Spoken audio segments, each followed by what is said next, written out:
The church is to take its lead from Jesus. We're here because of Jesus. We know Jesus to be a humble servant. After all, Jesus said, if you want to save your life, you need to lose it. Church has never been, and ought never be, about our own personal preferences, what we want. I've heard it said that any one person only likes 85% of what goes on in any organization, and that includes church. We're not all going to like or love everything, but that's okay because it's not about us. We don't gather for us.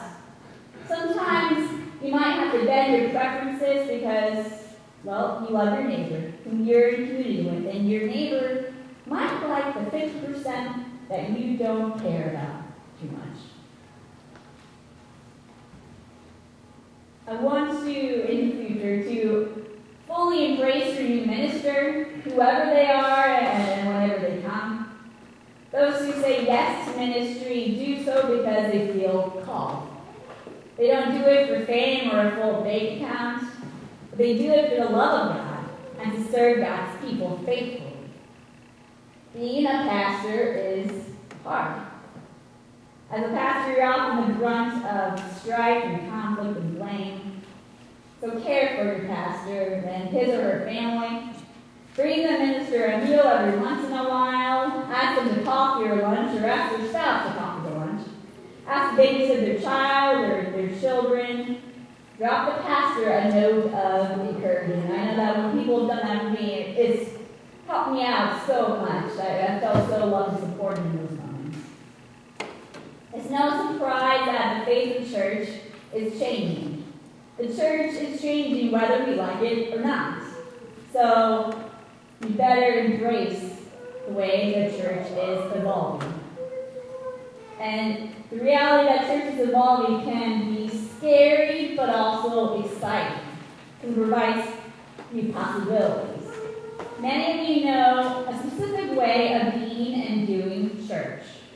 And that way is comfortable, but it's not necessarily fruitful in today's society. People change over time, so it makes sense that organizations do too.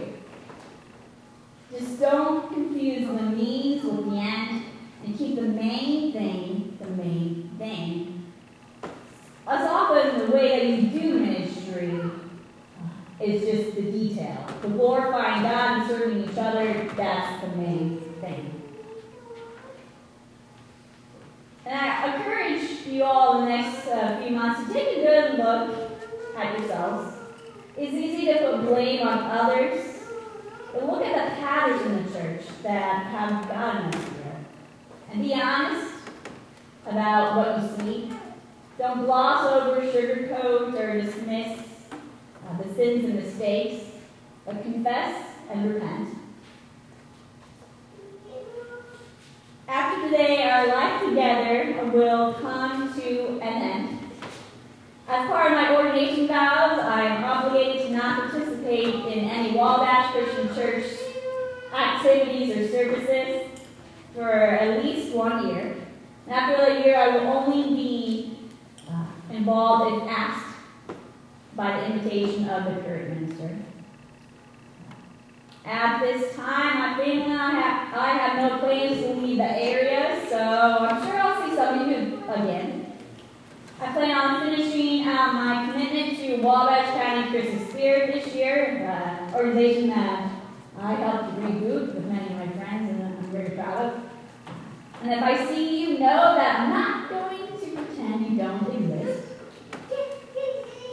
Just know I can't be your pastor, and I can't perform roles that a pastor would.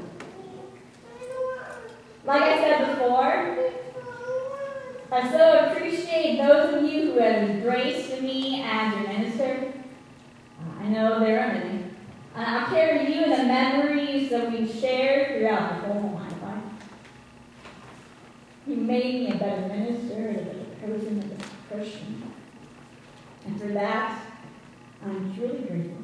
I really am. I want to close by reading a quote from a former president Theodore Roosevelt. It's a quote that has comforted me and challenged me over these last few months. It's from his speech called Citizenship in the Republic, and the particular part I'm going to read is referred to as the man in the arena.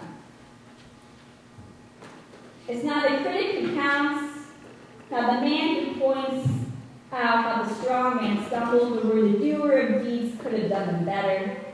The credit belongs to the man who is actually in the arena, whose face is marred by dust and sweat and blood, who strives valiantly, who errs, who comes short again and again, because there is no effort without error and shortcoming, but who does actually strive to do the deeds, who knows great enthusiasm and great devotions, who sets himself in a worthy cause, who at best knows in the end the triumph of high achievement, and who at worst, if he fails, at least fails while daring greatly.